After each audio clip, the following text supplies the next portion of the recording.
Just trying to see what's up with Facebook over here. Doesn't seem to want to go live. Oh, that's your Facebook cover pic too, I say. Yeah, it's been there for a little while. That was in Big Sur. It's Bigsby Bridge. Cool. I want to go to Big Sur. It's a nice spot. They got condors on the cliffs there, right? Yes. Let's try this again. I don't know why Facebook is not streaming. I'm going to stop this. Actually, you know what? Screw it. I don't really care about Facebook. Yeah, let's just jump in. Let's just jump in. We're the already anxiety's live. going to kill me. Okay, let's do it. All right, ladies and gentlemen, today we have on the studio today, Catfish Kelly in the house. Hello. Hello, everybody. Thank you. It's a Sunday today, actually. Saturday already went by. Shit. Keep the Sabbath holy, Abhinav. That's right. Yes, if you're at church, awesome. Otherwise, come hang out with us. We're gonna be up here for a few hours. So hey, Billy, thank you for being here. On the podcast, we've been talking about this for a little while. My pleasure. So finally glad to make it happen. Turns out number 11 is your favorite number. You were telling me. It was meant to be. It was meant to be. So this is podcast number 11. Wore it on my soccer jersey freshman year. Nice. So you play soccer growing up? I did, yeah. I was a striker, played for Don Bosco Prep for a couple of years. It was like my number one sport when I was really young. I got to tell you a story about soccer real quick. I tried out to play soccer in 5th grade. I convinced my dad to go buy me shins, or what are they, shin guards, right? Yeah, shin guards. And I didn't have the right shoes, but there was a soccer tryout for like this league they were making, and I was really not that good. I couldn't kick from my left at all. It was like terrible. Right. I didn't make the team, but I always wanted to play soccer. Very honest of you. Yeah, I definitely did not make the team. It's not good enough. What grade was this? Sorry? 5th grade. Oh, yeah, I found out early I was not athletic. This was a very competitive 5th grade team. It was a very competitive, because it was for like they called it like soccer, some cup, and it was like all the schools would formulate like this super team, and then they would compete with other schools in this cup though. So I was like, okay. And I was like, that sounds fun. I think I want to do that. And then I tried my hand at baseball. Actually, not even baseball. It was softball, because they started with softball. Please tell me you made the softball team. I didn't make the softball team, but that was not as competitive, and I was actually decent at that, because I grew up playing cricket, and as you know, baseball started like branched out of cricket, and they took some subset of the rules. I didn't know that. As a matter of fact. Yeah, actually, apparently that's a thing. Cricket has been, in my culture and in Europe, it's very, very big. And I believe baseball is originated, partly from cricket rules and just taking it. See, I was under the impression that baseball was founded in the city of Hoboken, New Jersey. Yeah? Yeah, they still have the plates on the main drag in Hoboken on Washington Street, as a matter of fact. Let's find out then. Yeah, let's Google that ish. What is it? Is baseball. Home of Frank Sinatra, freshest mutts in all the country. Hoboken, New Jersey, my home hood where I spent my adult life.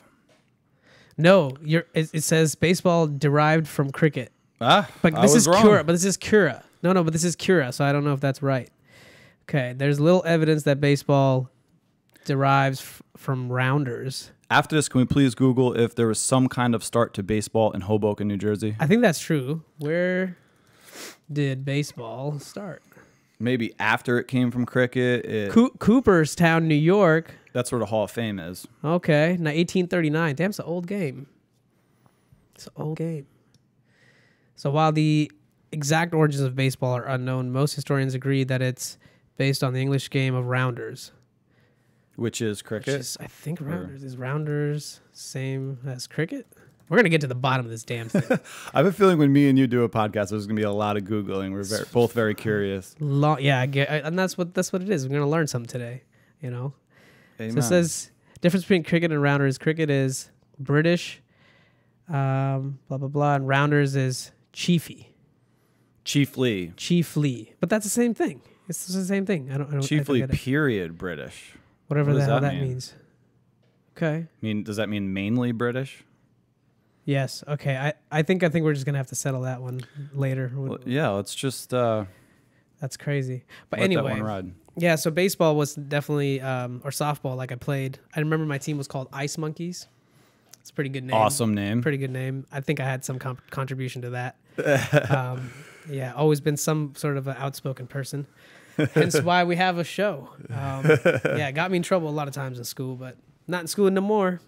Can't get me in trouble. Really. I absolutely hated school. Really? Yeah. What'd you hate about it the most? I think, oh my God, there's so many things. I could go on quite a rant about it, actually, Abhinav. Yeah, I mean, kids at the point of their life where they have the absolute most energy, I don't think should be confined to sit in a desk for 8 to 10 hours a day. Ooh. Like, I get it. You need to concentrate and focus, but maybe there's a more creative alternative. Like, we can be moving around while we're learning. We can do it more in group settings, you know, anything like that. So, yeah, I mean, I had a ton of energy as a kid. I was kind of on the wild side. Right. So, yeah, just sitting there. And, I mean, with teachers that are underpaid where maybe that's not their passion and you're just sitting there listening to them drone on, they might just be killing time. They might be having a bad month, a bad year. And you just got to listen to that for 8 to 10 hours a day. I also went to private Catholic school my entire life and even a Jesuit college. So, yeah, it was the whole thing was just, it wasn't my cup of tea. Yeah. My biggest change was that I was just bullied and stuff for being different out here, you know, because we immigrated to the country. How old were you? I was 10 years old, I think, when I started school here, maybe 9. That's rough. I think 10. That's yeah, 10 was too rough because I was always a small kid. Well, you went to a school with like all white kids? Or? Pretty much, because I grew up around, when I moved here, we moved to Orange County. So predominantly very white. Yeah. Right. So like. The epitome of white America. Yeah, right. So it was just kind of weird, like trying to fit in. But I was never like a kid who felt defeated. Like even though however many times like kids would pick on me or whatever, my mom was always very loving. I always had love in my life. So I think I always was, you know, always knew that what mattered was there. Do you think that was an impetus that got you into bodybuilding? Actually, it had something to do with it. I think I got bullied more in high school.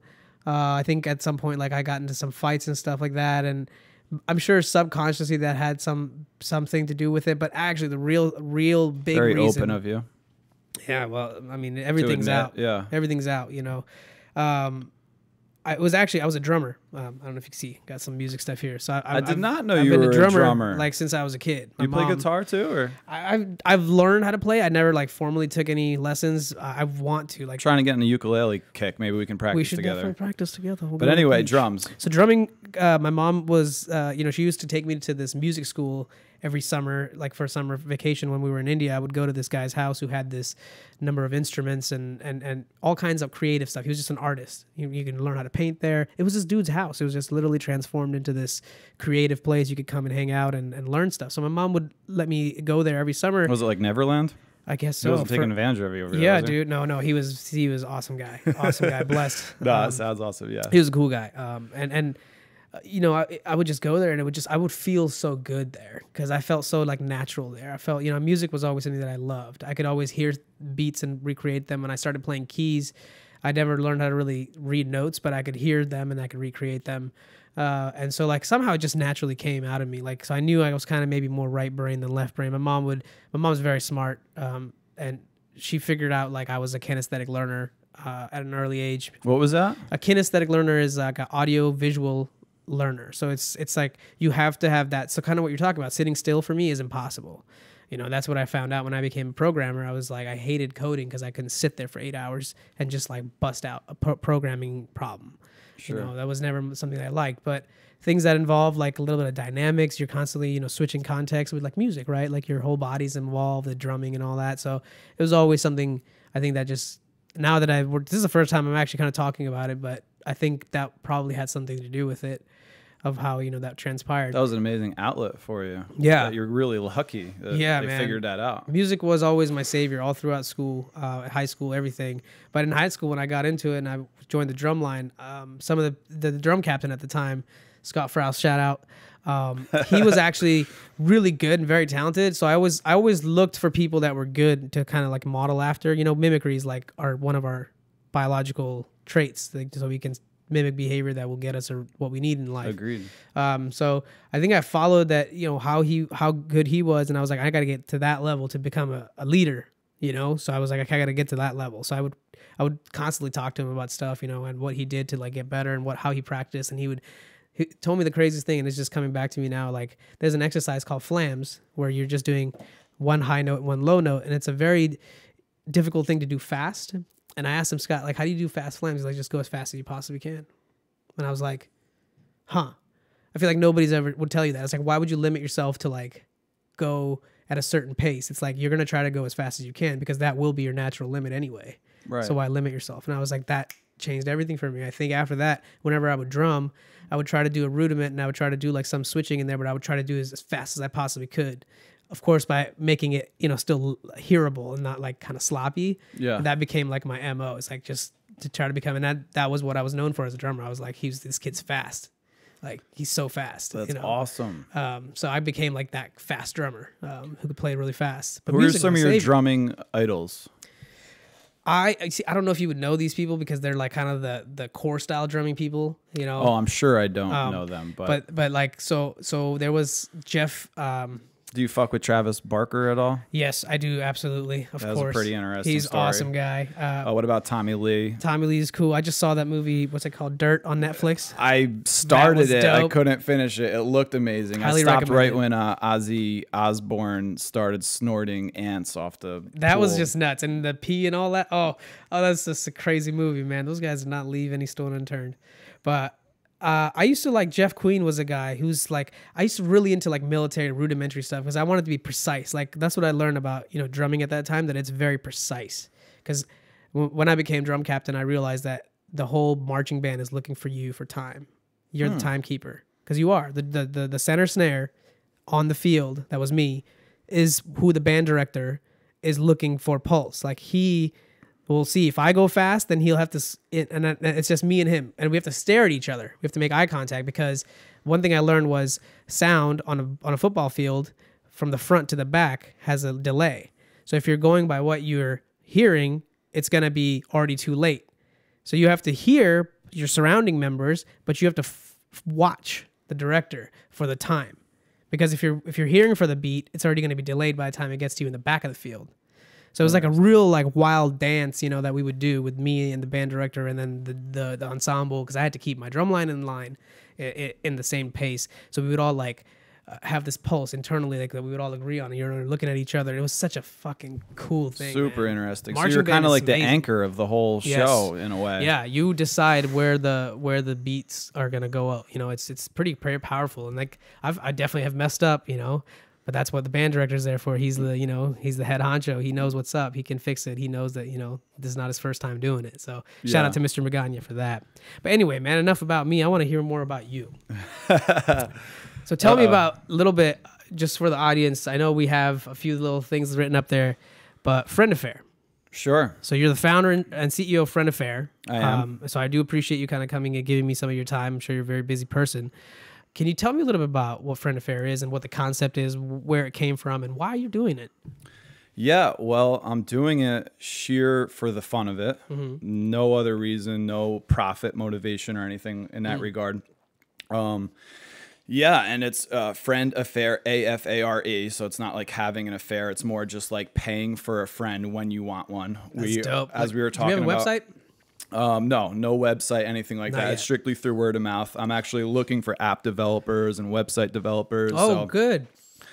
Yeah, put that out there for anyone who's interested. Yes. We'll clip that out. We'll spread it around. I can probably help you have some few people. Maybe Sure. we can talk about it, but yeah. Yeah, right now I'm the only friend actually that people will pay for my company just to go hang out and then tell me, hey, I'm done hanging out right now. You can go home. All right, see you later. Yeah, it all happened about 5 years ago. It was one of the coldest winters. It was actually the coldest winter in New York history. Wow. How cold did it get? It was below zero for 40 straight days. The Hudson River outside Manhattan, New York, actually began to freeze, which never happens. They had icebreakers on it. Amazing. So I wasn't there for that, of course. I was hanging out in the southern tip of the Nicoya Peninsula at a surf village called Santa Teresa Beach. It's in Central America. And I just got the hell out of Dodge for 2 months. I wanted to chill down there. And I was working really hard leading up to that little 2-month break that I gave myself to get out of the New York City winter. And I'm just kind of hanging out in a surf village. And I'm doing absolutely nothing because I worked so hard. I really wanted to chill. So I'm just like reading books, hanging out. And this woman, she was like the only other American woman, was staying in one of the villas under me. And she, as a couple of weeks started to pass, she notices that I'm doing like absolutely nothing. I'm just completely lounging, reading all day, reading for like 6 hours at a clip, just not even surfing. What kind of nothing. stuff were you reading? What were you into at that time? Do you remember? I do, actually. There was one particular book that was just sitting in the villa that I was in about this gal from Canada. The name of the book and her eludes me, but I think I follow her on Instagram, so I could find out for you. That's fine. That's fine. She got kidnapped. She was one of these country counters. Okay. It's like a whole culture of people who travel a lot. So her whole spiel was she would work in Canada in like hospitality, make as much money as she can, and then go jump to another country. That's like all she did. Good looking girl. And as she started traveling like the whole world, she got more and more adventurous. So she started going to these super dangerous countries. And like one of the chapter titles is called "Don't Fuck with Afghanistan." So she she got held at gunpoint in Afghanistan, but she made it out of there alive, and she got even more adventurous. So she headed into Somalia. Somalia is literally the most dangerous country on planet Earth. Dude, I think Rambo. Rambo, pirates, the whole Shout bit. out to Rambo. Yeah, there's literally like no formal government. It's just Such a ran by crazy like place. the elders, you know. So she got kidnapped with her boyfriend at the time in Somalia. Wow. And God, I wish I could think of the name of the book or her even name right now. That's It was okay. many years ago when I read it. And anyway, she just tells her whole story, and that was one of the books that I remembered that I read when I was down there. Were you always into reading growing up? You know, not always. I want to say in my late teens, early 20s is when it really started to pick up. I may have always kind of been into reading, you know, like a little bit, but I would say I got deeper into it when I kind of was struggling in life a little bit. You know how when you're in your early 20s, you don't know what's going on. You don't know the meaning of life. You don't know what the fuck you're doing here. It's Everything's a good just... Yeah. So I kind of fell into books a little bit, and So anyway, we're going off on a tangent here. I was gonna just bring us back, but the reason I asked was because I was not into books, so I'm kind of surprised you're reading 6 hours a day. I've never done that in my life. Oh, I'm sure I'm exaggerating, awesome. but maybe not. Honestly, on that particular vacation, I was so exhausted. I didn't have a chance to read because I was working so much for a event planning company leading up to that, like literally like 17-hour days and stuff like that through the month of December, their busiest season. That my brain just needed to be like a sponge and my body just needed to relax. So that was one of the points where I read the most in my life. Yeah. So FriendAfare started. FriendAfare started. So this wealthy woman who was like probably in her late 50s, wealthy white woman, probably the only other America in Santa Teresa Beach, that surf village down there, sees me every day, and she's just like, hey, keeps inviting me to things, right? You know, and I'm just turning her down. I'm like, no, hey, how you doing? But we had like our friendly camaraderie, our friendly banter every time she passed me. She lived in a villa right under me. We both were staying like behind this cafe. It was called the Ginger Cafe in Santa Teresa Beach. Shout out. They're awesome. And finally, like 2 weeks in, she said, hey, Billy, listen, I got a lot of money. I'm just getting away from my family for the winter right now. It's really not an issue. I don't care. Let me pay you just to hang out with me, just Sounds to come like surfing. Yeah. No, but she's like, and she actually said that up front. She's like, it's not a creepy thing. It's no sex. Money's just not an issue for me. And I'm down here by myself. My kids, my husband are at home in New York. And she was actually from Rochester.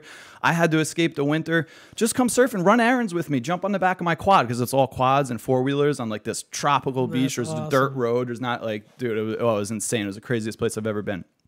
And she's like, yeah, just come. I'm like, you know what? All right. I got like my 2 weeks of just reading it. Yeah, I'll come hang out, And it just kind of snowballed from there. Next thing you know, like a year later, I'm back in New York and back in Hoboken, New Jersey, actually, but working in Manhattan. And one of her guy friends, like this super wealthy, like whale dude, was like some CEO of some Silicon Valley company, was like heading into Manhattan. She's like, hey, I got your number from, so-and-so. Yeah.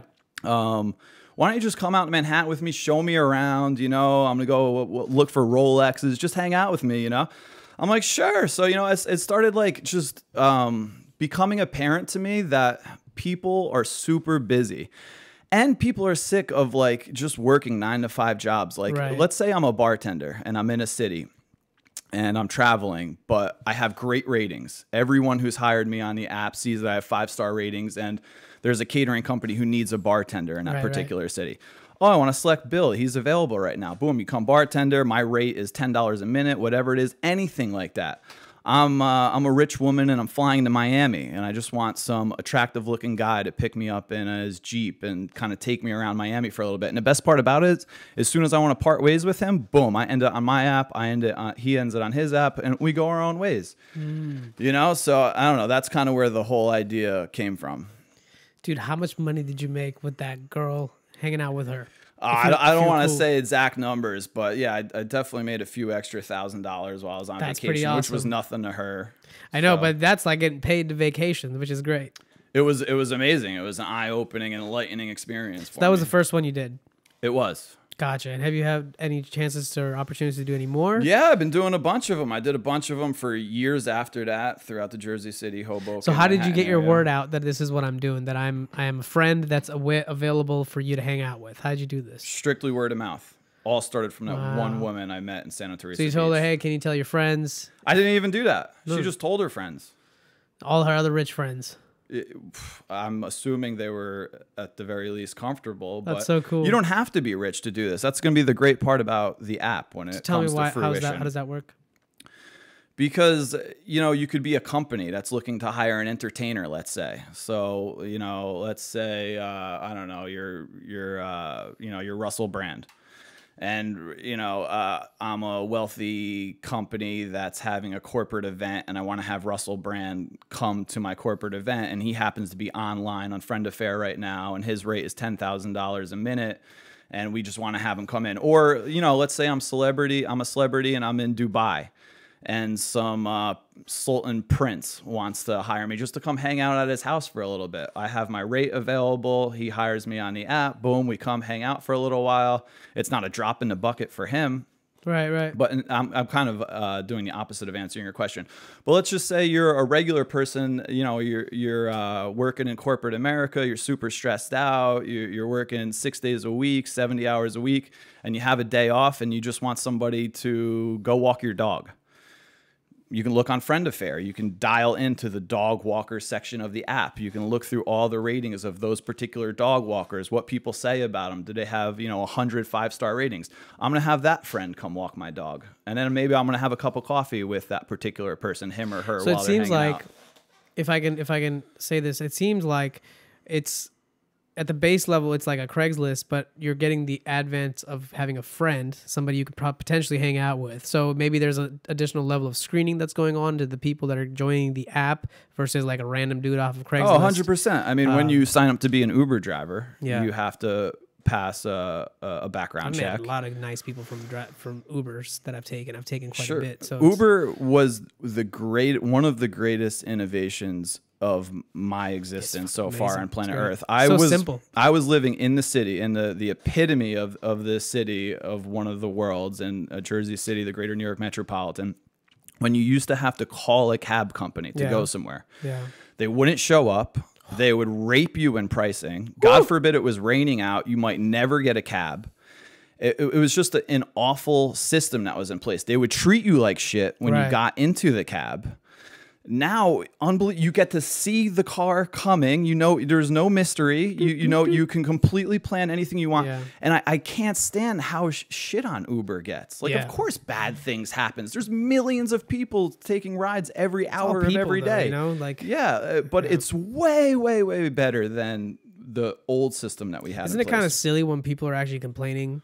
They're just complaining about other people. It's like, dude, you know, the responsibility is not on just the company. It's on the individuals. I have the same problem with birds, you know, like all these scooters and stuff people complain about. It's like, no, actually, because I've charged the scooters for a little while. I tried that out. I made $2,000 in 17 days. That's a good story. I'll tell you sometime. Oh, man. Got to hear that. Yeah. So I seriously thought, like, well, at the morning, the people that deliver these scooters put them real nicely. But it's up to the people that are riding them to also put them nicely when they're done with them.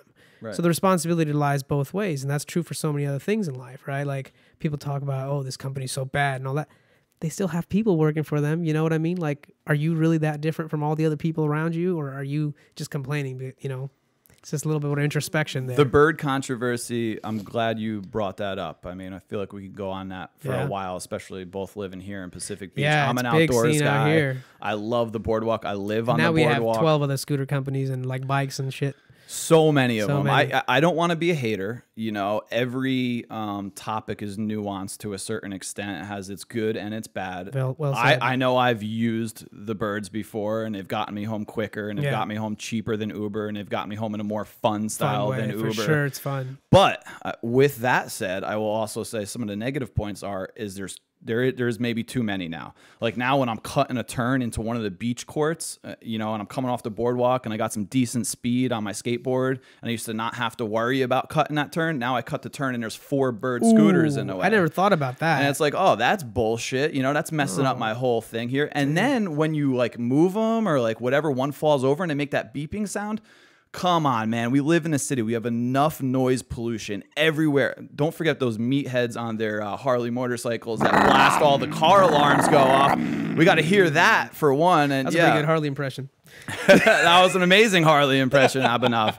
I'm going to give myself credit. Just kidding. But yeah, so too much noise pollution maybe too many of those bird scooters and bikes and all that crap that they have on the roads right now. So that's so funny you brought Setting off the car alarms is the worst when they do that. And they don't have to deal with it. They keep going. Now you're sitting in your apartment. You got to listen to it. Fair enough. Gentlemen who have a very loud motorcycle, I'm going to go on record with saying it. I know a ton of people will hate me for it, but get rid of your inferiority complex and drop your motorcycle that has to be really loud. You're doing a disservice to the thousands of people that live in your city. But I want to go fast, Billy. Yeah, and I want to be really loud. I want to be the loudest person in the road. The loudest one in the road. That's right. Well, it is what it is. I bet people thought about this with skateboards at one point when they came out, because they were like kind of, well, I don't expect skateboards to be on the sidewalk. I just want to walk here, you know? Regular skateboards? Yeah, like, you know, I'm sure at some point, I don't know, I wasn't here in the country. Oh, no, it did. It happened. Yeah. They were very strict about it. You couldn't have it in like any public place. Yeah, sidewalks, at the mall, anything like that. Yeah, that's you know what? That has gone down. You don't really hear about that as much anymore. Yeah, like I remember even when I was growing up, I got into skateboarding a little bit. I actually went to Street League, the very first one that Rob. That's a really interesting point. I got to revisit that, but go ahead. Yeah. Sorry. I got into skateboarding just because it was like everybody was trying to do it, and I was like, oh, this is kind of cool. I'll try it.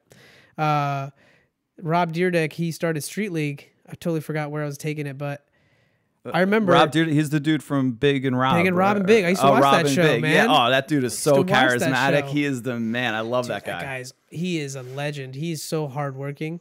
He never stops. That guy, I met him. It. Oh, really? Yeah, I met him, and I talked to him for like 5-6 minutes at Street League. Shout out to Greg Lutzka, who's a professional skater who got us backstage tickets to me and a friend of ours. We met him at the gym. Greg Lutzka used to come to our gym.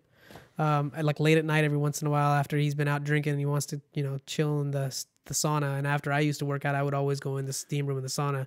Greg Lutzka, you said? Lutzka, yeah. Who's that? Let me show you Greg Lutzka here right quick. Shout out to Greg. Maybe I should clip this and send it to him. He's a cool cat. This is Greg Lutzka right here. It says he's a goofy-footed professional skater, and he's 6 foot. He's really tall. He's cool. Yeah, he lives in Orange County, so I've hung out with him a few times at the gym. He's into bikes, actually. The funny thing is we were talking about the light and loud motorcycles. He's into those.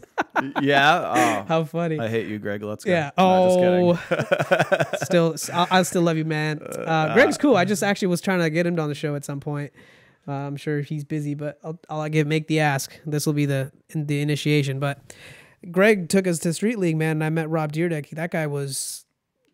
You could talk to him because I've only seen him on the show, Rob and Big, and you see his like outgoing personality and how loud he is. But he was just like real calm, soft-spoken, and very like level-headed. Like the guy was, you know, to the point. You know, I asked him a few questions. You're talking about. Yeah, Rob Deerdeck. Yeah, because I was just starting my bodybuilding journey at that time, and I told him, yeah. He asked me, so what do you do, man? What are you passionate about? I'm like, you know, hey Rob, I just got into bodybuilding. You know, maybe you'll hear about me someday. I'm just trying to just do the work, put my head down, and just keep at it. He's like, dude, that's all you got to do. Just keep going. Don't stop. I was like, shit. That makes him even more interesting. Yeah, wow. He was because I mean that guy. You know, he started Street League. He did the Fantasy Factory. I mean, he's got all these sponsorships with all these different, you know, brands, and he's built himself from nothing. I mean, he was a good skater. He was definitely not the best professional skater, right? But he figured out what his strengths were. He was a hardworking guy. Like he would not quit. You know, he just worked. And I mean, that's where he is. Greg's very much like that, man. I've seen Greg. you know, we've had some heart to hearts in the steam room up there. It sounds kind of funny, but you know, we've had some good deep conversations. He used to tell me about like how difficult it is because, you know, we would all see this. We always see the starlights. You know, we always see the shit that people have, but we don't necessarily see the process that it took to get them there. You know, I think that's a huge problem in our culture and society, as a matter of fact. Yeah. So, you know, it's just kind of seeing that whole culture. To me, skateboarding was like, oh, these guys are real putting in some work, man. Yeah. All that you see, all the bubbly, bubblegum, Hollywood thing on the screen and their charismatic personality, oh, that all came so easy. But a lot, and I'm sure it did maybe for some of them, the Kardashians, whatever. But guys like what you're, and you know what? The Kardashians are probably super hardworking behind the scenes too. But yeah, you know, a lot of those people work really hard. Yeah, dude. Maybe not. That doesn't register with everybody. I'm guilty of that too.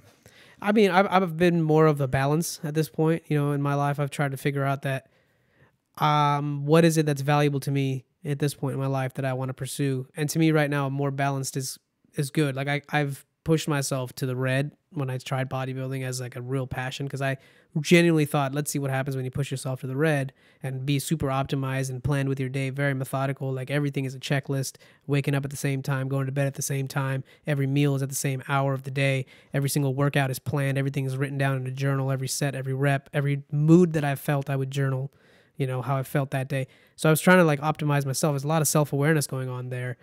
But, you know, part of me is just trying to realize, and you know, you and I talked about this off the podcast. Maybe we can get into it now. It's like, I genuinely was having the same problems of introspection of what is it that I'm trying to do here? Why am I here? What do I want out of my experience of life? Is this all that I want? Or why am I so strongly identified to this? What happens when I get older? You know, so things kind of just started to turn. Like I was finding an identity. We're talking about the bullying and stuff. You know, growing up, we're all looking for some way to fit in so that way we can take that and let that be our path forward and our motivation to get up in the morning and do something. And I think I picked those things along the way, but now I've been more of the balance. Like you have to do that, but you also have to sit and appreciate and enjoy your life for what you have today. Because if you keep striving to do better and better and better, you're constantly judging yourself that I'm not here where I'm supposed to be. I'm not here. And that becomes very toxic. And that is a manifestation of a lot of what we're seeing, you know, with people that are just chasing money and just chasing success. I made a shitload of money when I was too young, you know, like I would say I'm more fortunate than most people at my age. Comparatively, I know it's not. You're still very young. A lot of money, but it was still, you know, more money than I've ever made in my life. When was this? And what were you doing 23, 24, I started making six figures being an engineer, man. Like I didn't know shit about engineering. And I just told you I was like kind of a creative person, not very logical thinking anyway. So like all the engineering coursework was very difficult for me to get through. But I had the mindset because I was a bodybuilder at the same time. I had the mindset I could do whatever it takes to get the result. I figured that out. To a fucking point. You know, if I want to do something, you can't fuck with my game. Like I will get there. It'll take me my time, but I will get there. You can't outwork me. So I have that ego. I can get there, but I realize that ego is very damaging too. Like it doesn't always fulfill you. It doesn't always satisfy you. And it also harms your other relationships. It can be very damaging. Absolutely. Right? You know, and that was kind of like the thing. I was becoming too, I always had this insight. But it doesn't have to be. It's like, I feel like you can almost use it as a tool and it's a tool in your toolbox, right? And but you have to have some level of understanding that you are not these identities, these profiles that you are so strongly, you know, into. Like I am an engineer, or I am a bodybuilder, or I am this, you know, like. I couldn't agree more. Those are all just none of that has to be your essence, who you are. For sure. I feel like that's another big problem. Like we try to put each person in a box and we try to put ourselves in a box. But this is all there is in order to be okay and feel good about yourselves. Like I made it. I am an engineer. This is who I am. Yeah. And then you wind up maybe miserable and you may be on antidepressants, and now you antipsychotics, can't fight away from that because it's like this is my identity. This is when people ask me, hey, what are you doing with your life? Yeah. I get to feel good because I say I'm an engineer, but deep down when I'm sitting at the desk looking at this stuff all day, every day, it doesn't make me feel good. Exactly. And maybe I wind up miserable. Exactly. That's exactly. You hit the nail right on the head. That's exactly what was happening. And I started to just focus on my strengths, man. Like I was good at always being energy full, like, you know, you were as a kid. And I knew that my strengths were to be around people. So I try to put myself in situations where I could be interacting with people. And that's what I do now. And that's what made me want to start this podcast too, is because I'm realizing that I want to get really good at speaking and communicating with people. I want to make that awesome. My life goal is to be able to talk to somebody and move them and make them feel love. This is a perfect avenue for that. And I thought this would just be practice, you know, just like you're in the gym doing your reps and sets. This is just reps and sets, you know, baby. Let's keep it going. You keep going back to that, and I couldn't agree more. And I've met quite a few people throughout my life that have that same respect for not even bodybuilding, but just weightlifting. And like using that thought process of getting like pretty serious about weightlifting and then applying it throughout their life to other parts of their life. Like it really does give you a tremendous amount of confidence, I would say. Like when you get into weightlifting and then you get to see the results after staying dedicated to something for 6 months or a year. Yeah, because it doesn't happen quick. No. Yeah. And it's hard. It's hard work. It's pain. And it's like, yeah, exactly. It's pain. How important is pain? Valuable. I mean, because there's no pleasure without it, right? You have to know the polarity. You have to know the pain to enjoy But you can't do all pain. Yeah. If you keep doing all pain over and over, then you might wind up messed up or depressed. Exactly. Or and that's what I was with the ego that was forming internally, and the conflict there is what was happening. It's like, I knew that I have a powerful tool, but I got to slow down and really reassess life. I still have a lot more to figure out. You've really just channeled yourself into one thing. Yeah, and you were so young. Yes. You were so young. Like we hear, there's no manual. We don't really learn anything of substance when we're in grammar school, at least in this Western culture. Fair enough. You know, we hear about the nuclei and the nucleus and the atoms, and it's like, when do any of us, like maybe 1.0001% of us use that information later in life? Yeah. Well, like why don't we get taught, one, how to treat one another? Why don't we get taught that? How about we get taught how to balance a checkbook? And maybe how to be, cognizant of how manipulated we are going to be by all the marketing schemes and commercials that are out there that get us to buy stuff and put ourselves in debt and not be able to balance a checkbook. Why don't we learn about any of that when we're in school? Why? Because it's good that we're cogs in the system and we come out and we all put ourselves in huge amount of debts. We contribute to the American empire by being in debt and keep buying things that we don't need. I feel went on a bit of a rant there, but no, I feel you. We don't learn so many things in school, and hence why there's these school shootings and why the suicide rates among teens and teenage girls is the highest it's ever been. Why there's school bullying. Like we're as a culture, we're just not taught how to live in harmony with one another, and I feel like so many hours are wasted at school when we could engage in that kind of behavioral practice. I feel like we're at a shift as well. And I agree with everything you just said. And I agree too. There's awareness coming out now. This is what it is, because it's at an individual level, right? Like every person has to take stock of themselves first. Because if they just keep pointing out, well, that's wrong and that's wrong and that's not how it should be. Well, unless you're going to contribute to the solution, you have to first realize that you have to find in yourself where that went wrong. Because, we were talking about like you're a collective of everything that's come before you in society. Oh, we were hanging out like a week ago. Yeah, about we're talking about like DNA, like what is it, right? Okay, determinism, something obviously which actually is trending right now. Yeah. It's something that like we can see that there's society that's shaping us, that's molding us, because culture is there, and that culture is very, very strong, and everybody that's raised up in it has some level of brainwashing that goes on. Marketing is unbelievably strong. It's unbelievably strong, and it's only going to get stronger. But marketing is the way we've always. Do you ever watch a commercial and really watch it and analyze it, and like you see like a Ford F-150 pickup truck like jumping over a house and doing an amazing thing? And I mean, most of the time when that's on the TV in the background when you're at a Super Bowl party, you're not paying attention to that. But that is insanely influential. Or like the beer commercials, like everybody's having a good time. There's beautiful women all over the place. People are pouring beer and champagne all over. Like, do you know what an impact that has on our subconscious as a culture? And then all these people growing up, and they over drink and they drink too much because they think that's the fun kind of person you have to be. I mean, we're so manipulated. We're painting that weird picture of what you should be. Companies that are trying to make a profit, of course, are pushing that agenda out there that this is how we're supposed to act around one another and that sort of thing. That's one of the big reasons why I don't go out to bars really anymore, because I just don't find that fun. Like, I want to have the conversation with somebody. I can't even hear somebody at a bar so damn loud and everybody's yelling and just saying stupid shit. Yeah. And I was just like, after doing that for a few years, I was like, yo, I'm good, man. I'd rather just sit at home and chill and talk to somebody. Right? Oh, yeah, while we're doing this. This is what we have to do to hang out with one another. We got to go out to a bar, spend a bunch of money get really intoxicated. Yeah, it's just fucking stupid. Like, at one point, you're going to realize that that's not what you want to do. Hopefully. It is rough. After we're pent up all week long from working 40 to 60 hours at a desk by ourselves, staring into social media, looking at everybody else's better fake lives, then on Friday, we finally get to go piss all our money away on booze and get really intoxicated and feel like shit for the rest of the weekend. Awesome. That's a fucking powerful sentence. There's a lot in there. A lot to unpack in there. But yeah, no, I agree with you, man. But there is something that I've discovered, at least, which I feel is the fundamental root of mostly all of, I shouldn't even say mostly, it is the root, I think, of all of our suffering, which is we come into this planet, we didn't come here by our choice. We know that this is a finite game, we're going to die one day. And we're left here to have these questions of, why am I here? What am I supposed to be doing here? What should I do?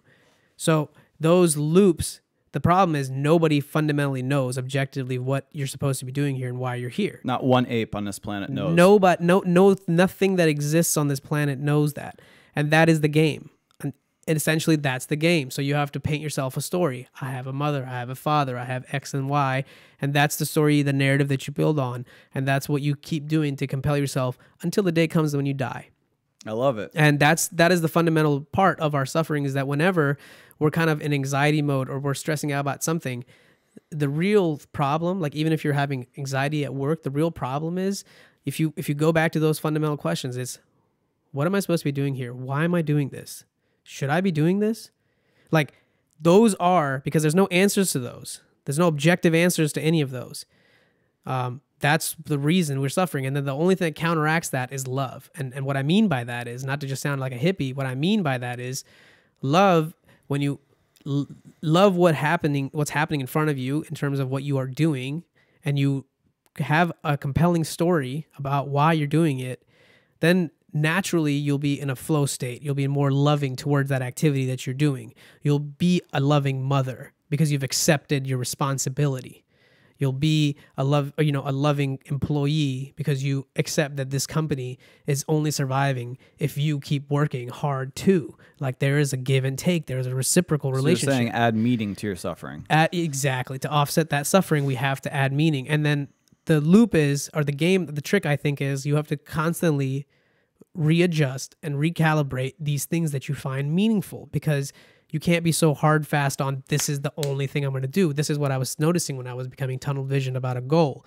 Then you become so rigid, and then you start to see the cracks in your logic there, in your beliefs. And then you're not, if you don't fucking change that, then all of a sudden it all falls apart. And that's what we see happening. And that's, where you got to be fluid. Life is change. Yes. And I think fundamentally that is what, at least I feel like I want to do with my life, at the rest of my life that I'm here. I want to help as many people find that truth that I've discovered, which is that there is really nothing that you should be doing here, but you can do anything that you do want to do. And it's simply just a story that you have to tell yourself every fucking day. I love it. Viktor Frankl, the author of Man's Search for Meaning, a novel that the great Tony Robbins happens to love. However, I loved it before I knew that he loved it. Viktor Frankl was a psychologist that survived Auschwitz, and he said that you have to ensue success, not pursue success. So you mean you gotta go the inner way instead of searching for it out here. You got to find out what brings you meaning. And also in that same vein, Albert Einstein, what did he say? He said, try to become a man of value rather than a man of success. Fair enough. So, I mean, I agree with you. Like, we got to figure out what kind of suffering each individual kind of enjoys, or what kind of suffering Why do you want to suffer? Particular personality is into. And then go for that kind of suffering. Take control of your suffering rather than let your suffering take control of you.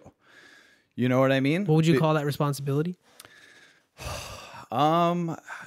I mean, sure. I think you could put that in the category of responsibility of.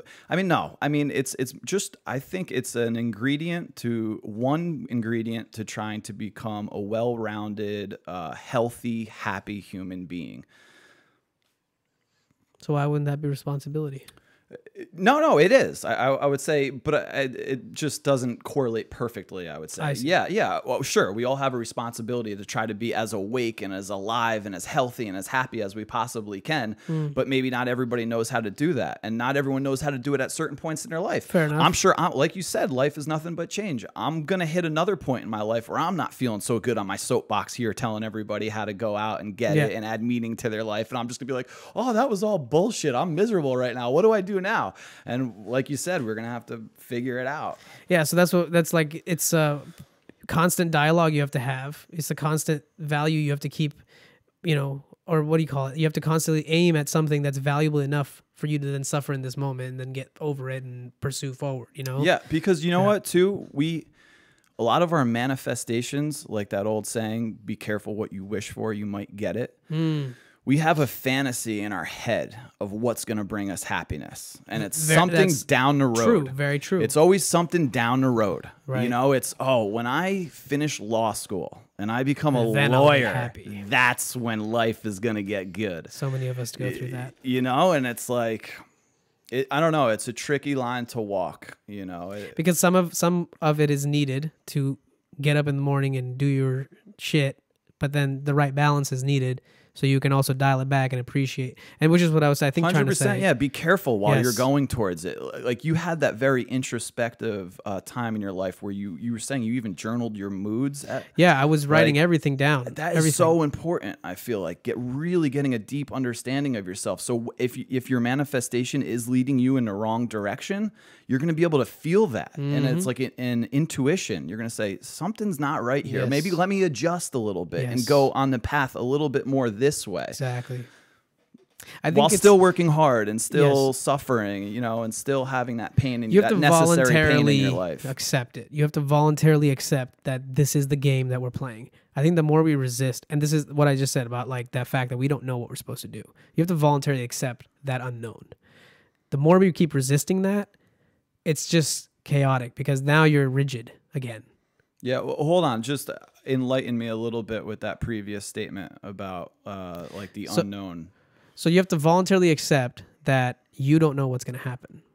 Just in life in general. In any, because it's like a box of chocolates. Yeah. Yeah, you really won't know. So shout out Forrest Gump, favorite movie. So whatever you do, even if you're putting all your efforts into it and you're really dedicated and disciplined, because I did it right for bodybuilding and I always got second place and third place and whatnot until I won finally. And even the night I won, I felt like shit.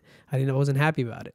But point is that if you're just so caught up in, I'm going to do this so I expect this to happen, that's also a very big problem because you're expecting things to happen and you have no say in how things happen. Thank you for articulating and explaining that to me because now I'm on board. I understand what you're saying and I fully agree. Yeah. The expectation kills. Make a plan and God laughs. That's a good one. I haven't heard that one in a long time. No, I agree 100%. So that's, I think why I wanted to talk to you in one way was to kind of figure out what is it that you found based off of your journey so far. And I'm more than happy to hear as much of it as you want to share. But what I'm more curious when I talk to people is how have you decided that you're going to spend the rest of your time here? And what is it that you're going to do that's meaningful to you? I want to know that. And I really want to get into that. And it seems like FriendAfare is a part of it. It's one manifestation of it. But I'm sure you do other things. Yeah. I mean, FriendAfare can sound very superficial. And how I come off explaining it. Oh, you're paying me to be your friend. Well, let's call a spade a spade. Yeah, and let's elaborate. Yeah. That's the headline. It's kind of more of like a bigger picture than that. It has the potential. It's just an idea. I haven't done anything with it. It's just kind of a fun thing, and I think it's like is one of those innovations potentially that could help bring us together and free us up. So many people are locked into a 9 to 5 with 2 weeks paid vacation a year for the next 40 years. And then maybe they get 10 years of retirement and they're dead. You know, what if you're like a genius telemarketer, or, you know, you're great in the telecommunications business and you don't want to, you know, be locked into one company. You want to be a freelance person and you want to travel Europe for a month at one point. But when you come back to the States, you want to get hired on at your set rate and you have all the great ratings to let you do that. Telecommunication companies could dial into FriendAfare to the telecommunications section and flip through all those people and all their reviews and all their stars and say, hey, let's hire this guy on right now. He's on and active looking for work. We'll have him come in. And, you know, there could be, it's more realistic. Will be nuanced. Yeah, I mean, just all sorts of situations. But hold on, there was, okay, so that was just kind of like, you know, FriendAfare, this side thing that I'm having fun with, whatever. But your question was more, I want to know what do I want to do with the rest of my life? Yeah. I mean, that's a huge question. Yeah. But as I guess where you're at now, I'm sure you're going to come back and we're going to talk about it when it changes. So. Yeah. As I get older, I would say my MO is of what I want to do with the rest of my life would be relationships and friends and people that I want to spend time with and enjoy, and family, of course, that I want to love and watch grow. And I want to do my best to love all of those people unconditionally. I want to strive, and I'm not even close to there yet, but to be the kind of man that is modest and humble. And, you know, when it comes to my interpersonal relationships with my family and my friends, never let any little superficial thing, little fight or something that we get into, put a block in our relationship. Just eat them. Just eat all of those. We disagree about something. Oh, fine, whatever. Let's stay loving one another. Let's stay in touch. Love is the answer. Like, you know, like I mean, that seems to be the I feel like I keep coming back to it, man. that hippy dippy woo woo theme of our, and I don't necessarily think that we can get to that. Necessarily think that's the reason what human beings are doing on planet Earth. Maybe it is, but maybe not necessarily. It's certainly not today. I mean, there's not enough love going around because people are not all on planet Earth. I mean, we're still blowing each other to smithereens every single 100%. day. We're flying drones and dropping bombs on weddings and funerals, and crazy. You know, we're in a nuclear arms race. Oh man, this planet is crazy. The human animal is absolutely nuts. It's in our nature to kill one another. We're an extremely violent species. We are. You cannot even come close to saying otherwise. I mean, we're complex. We also have the ability for great acts of compassion and that sort of thing. But yeah, I think we're extremely primitive in our existence right now. I think we're brand new. And the great picture of time, the millions of years, human beings, I think we're brand spanking new. And we're so primitive right now. And we're just starting to have all this unbelievable technology, which could potentially lead us, in my humble opinion, to being more sophisticated and maybe, like in a few hundred years, stop blowing each other up and torturing each other and killing one another, and you know, maybe even having more civil conversations with one another. And what do you think is a part that needs to happen for us to step in that direction more than what you're seeing now? Well, the thing is with that question, I think technology is going to be the huge curveball. And I think technology is impossible to predict. In my opinion, I think whatever it is that might make us, I mean, it already has. The proof is in the pudding. We already are a more civil race of animals than what we used to be. I mean, definitely. Some would argue this is the best time to be alive. There's never been a better time. Oh, it's 100% the best time to be alive. The infant mortality rate is as low as it's ever been. The life expectancy rate for a human being is as long as it's ever been. Right. just the comforts of life. I mean, I can fly to New York in 5 hours. Fascinating. It used to take me 5 days. It used to take human beings 5 days to ride a horse to LA. You imagine how hard that was? Struggles. Like how much that hurt your body? And you only lived to 40 years old, by the way. And out of those 40 years, you had to spend 5 days breaking your ass on a horse, which you might get killed on the way up there. I mean, we take so for granted the unbelievable amount of luxury we live in every moment of every day right now. Agreed. Like, it's insane. So you don't even have to go far. There's humans alive right now that aren't adapted to modern day society, that are still living like that, that are, there's tribes in Brazil and the Amazon that are just covered in ringworm, and that's just how they live. They have no idea where they even are. They don't know what country they're in. There's a tribe in Colombia. Do you know what it's called? No, I don't know the name of the tribe, but they don't even know they're in Colombia. They don't know that they're in the middle of like the rainforest, and they're like, Western culture tries to leave them alone as much as we can. Western society, scientists and whatnot. Pueblos? Yes, that's Pueblos them. indigenous? That's them. You mind if I use the bathroom, brother? Oh no, fear, go for it, man. Cool. I'll look up some Pueblos indigenous over there. Bathroom's right down that way. That's cool. I always thought it was kind of fascinating to see how, these tribal people, they live, and it's so funny how much of this actually transpires into our culture today, because we're looking at, look at the colors that these guys have, and how we wear different colors clothing. I mean, it's the same concept. We've just made it a little bit different, but all that jewelry and everything, I mean, it's all inherently part of our DNA to do this. We've just taken it to a crazy scale with technology, which couldn't agree more. Incredible.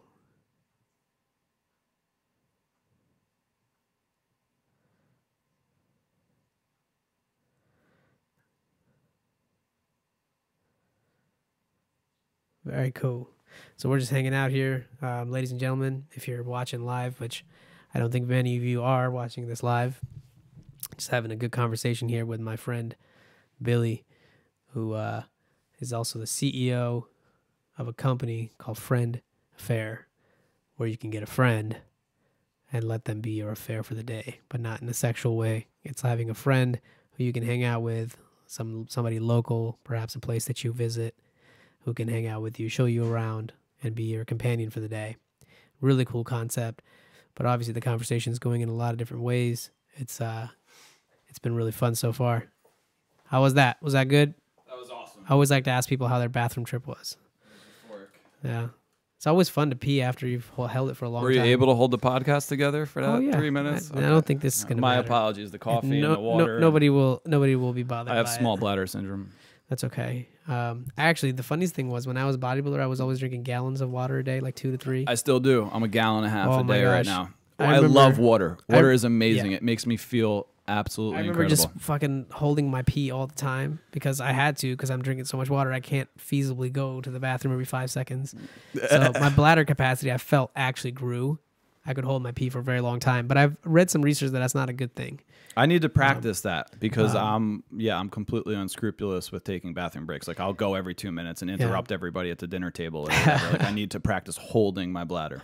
I wonder if that's good or bad though, because I wonder if is it like a muscle that you can train and then keep the strength in it, or is it like, something where if you do that, then as you get older, you're it winds up making your bladder too weak and floppy or something like that. I don't know. That's exactly. Like interesting. It's a weird thing. I don't really know. But I was looking at these tribal people. I was just telling them about how just looking at the colors and the outfits and the things that they wear, how so much of that is what we still do today, but we're just doing it at a different scale with our technology, and we still wear flashy shit. Jewelry. We would do exactly that. Exactly the same. And we look at them and we're like, oh, that's so crazy. Yeah. And meanwhile, me and you are wearing these floral shirts and the same thing. It's the same exact thing. That what they do is so much cooler. They put on paint and they're having fun with it. Yeah. Look at this beautiful flower headpiece. I don't know what's up with the mouth thing. I don't really understand. That's a little extreme. Part. I mean, it just seems painful. That's all. The culture that I was raised in brainwashes me to think that's a little extreme, but actually maybe it's kind of beautiful and it just awesome. I don't think it's to me. only thing is the pain part. I don't know if I want to go through that if ever,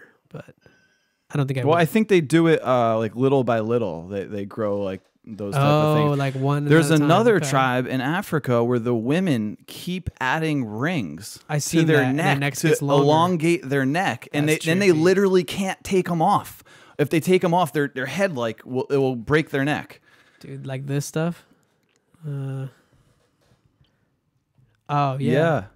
Well, that looks like Asian. But that's wow. Oh, okay. Maybe it's an Asian thing. My bad. No. I know exactly what you're talking about. I've seen them. Ooh, like that. Dude, what? That's nuts. That is a 15-inch neck right there. I guess I would imagine that it has something to do with the desirability of having a long neck has some biological significance to it in their culture. Is there anything else in the female anatomy that attracts us guys when I don't know, not long necks for me personally, but not long necks for sure. Yeah, maybe it's like big beautiful eyes. Yeah, yeah, it could be. I don't know. I mean, to each their own, man. Ankles. I'm a big ankle guy. Really? Yeah. I like legs, so I can talk about when I was a bodybuilder. I really appreciated girls that would work out who knew how to work out their legs, because a lot of these girls will get like fake asses and shit, and then they'll have like a skinny ass hamstring and like no quad. It's just like, it's so disproportional. What's with the fake ass thing? That's a real thing that's happening right now, right? I mean, it's not something that's like okay. So you come from the bodybuilding world. So what exactly are the women doing? They're injecting. There's well, if you go to Brazil, you could get like a Brazilian butt lift, and some people have put like plumber's caulking in their ass, literally, no joke. There's always implants, like just like boob implants. There's those. It's like silicone, right? Yeah, no, it's something a little harder than that because silicone squishes too much, I think. For like their, but either way, it's all like site enhancement. What are your thoughts on, let's just say, breast implants? I think they're fine. I don't think there's anything wrong with any plastic surgery as long as you understand why you're doing it, and understand the full ramifications of what is actually taking place. I don't think there's anything wrong, because I mean, being a bodybuilder, I understood that a lot of what I was doing was critiquing my body and then trying to improve it, right? Trying to put in the work to sculpt that out. You know, Arnold talks about it the best. It's bodybuilding is just like a sculptor, but instead of using a hammer and a chisel, I'm using these exercises and my nutrition and my discipline to bring into light what is not there. Like when you look at yourself in the mirror as a bodybuilder, I always talk about this, that I never used to look at my face ever. When I would ever pass by a mirror, I would always be staring at different parts of my body, at always the weak points, just to see, do they look a little different today? Do they look a little bit better? And you could see minor adjustments, very, very minor, like based on your nutrition, because like sometimes you might be a little bit more defined if you're a little depleted on water and you haven't eaten, you know, just because the water gets sucked out of you, so your skin is a little thinner.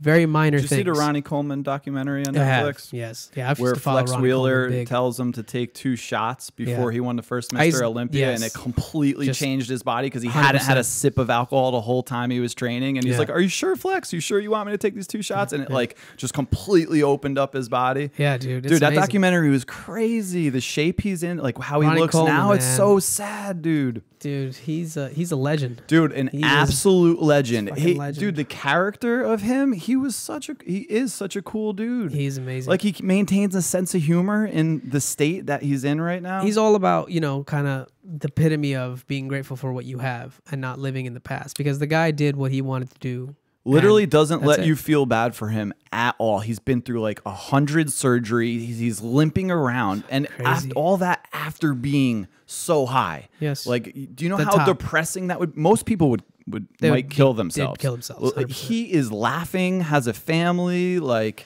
you know, his biggest regret when he did the 800-pound squat, he said, "I wish I did another rep." I love that, and he could have. And he could have. I saw that video when it came out, and I was like, There's never was anyone like him. There might never be another person like him. But Ronnie Coleman's also a very good example of you know, having that balance. But this is what I learned being a competitive athlete, or trying to be one, is that you have to go all in. You can't be thinking about what's going to be me 50 years from now. If you want to be the best. If you want to be the best. I agree with that. That's the mindset you have to have. You got to be a true psycho about it. If you want to be the best, you got to be the most dedicated. You got to be willing to sacrifice the most. Everything. Fucking Is it healthy or not? Yourself. Is that healthy or not? Not at all. Like the whole Michael Jordan conversation. The guy, well, I just like, you know, being extremely competitive. Not all the time. About everything. You know, maybe there's a healthy level of being competitive. Balance, 50-50. Or some ratio that's reasonable for you, and also not just for you, which is the selfish part. It has to be reasonable for all the people that you are responsible for. You have to be understanding, like, bodybuilding is a very selfish sport. You can't necessarily have like a very successful family if you're trying to be a competitive bodybuilder. Many of them don't. The great Arnold, didn't go to his dad's funeral. That's actually a lie. So the story actually goes, I thought I saw him admit that in a documentary. Pumping Iron, yeah. Okay. So by the way, Pumping Iron is a docudrama, just for everybody. It's not a real documentary. There's a lot of shit that's in there that's not real. And enlighten me, please. Arnold admits to it. I'm a big Arnold fan, by the way. Me too. Who isn't? He actually said, so his father had passed away, and it wasn't that he told his mom that he's not going to come, that he's already dead. It's just that he actually went and saw his father right before he passed, and when he did pass, he went over and he saw him. He just said in the documentary, just to make it sound even more harsh, that he said to his mom, I'm not going to come to his funeral. He's already dead. Oh, I thought it was part of the reason why his girlfriend at the time broke up with him. No, it was bullshit. So he went to see home for his dad's funeral, though. No, he actually flew and saw his dad even before his dad died. And he knew his dad was sick, so he kind of already made his amends with him. I get that, but then he was like, I got to continue training, so I can't fly home for the funeral. But I don't know if that was entirely true. He said that he dramatized that in a what do you call it? Well, he became a politician at one point, so he probably had to cover some of his tracks in the past. Well, you're just speculating like me, so the only fact is that's all I do about anything in life is speculate. I know absolutely nothing about anything. If you want to prove me wrong, I'll accept my apology. I don't even feel like Googling it. I'm just... You probably won't find it. But anyway, I don't think the extreme is good in all aspects of life. You just have to know, like you said, it's a tool. You have to know when to use it and when to put it away. You can't be walking around with a fucking hammer in your head all the time. Yeah. You know, you're just going to smash shit. It's going to be your natural thing to do if you keep walking around with a hammer. And with being really competitive comes hand in hand a certain amount of discipline, which I also think, while we're on the topic of overall human health and wellness and talking about Arnold and all, a key ingredient to happiness, health, and wellness is discipline itself. Yeah, and actually a large part of what I want to do now is... doing things you don't want to do.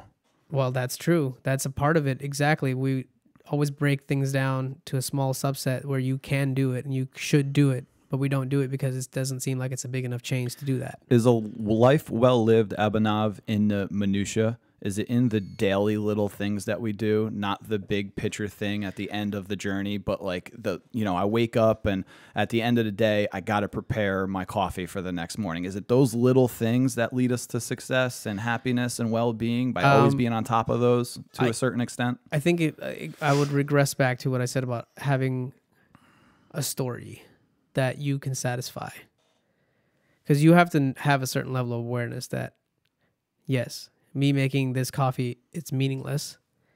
But at the same time, I know that I'm going to use this later to get up and be more efficient with my day. I love it. It's in the realm of the big picture that you're going for. Yeah, you have to be aware of both. You have to understand why you're doing it now, be immersed in that activity now, but you also have to have that foresight as to what this is going to bring you, so that way you're painting that consistent narrative, because that is what's needed for being successful in at least the physical health realm, but also I would say in the mental health realm, because like you have to remind yourself of your responsibilities when you wake up, that you do have perhaps children and a sick family member, and perhaps, like in my case, an older brother who's disabled or whatever. So it's like you'd have to be cognizant that is something in your life. You can't just like walk away from that. I mean, perhaps you can, and maybe that's what you do want to do, for your good reasons. Maybe you need to do it in certain situations. So I'm not talking about like any exceptions. I'm just saying in the general scheme of things, you have to reclaim your responsibilities for the day almost on a daily basis. So it is like every day is a reset. You have to start over from scratch because whatever the fuck you did yesterday is gone.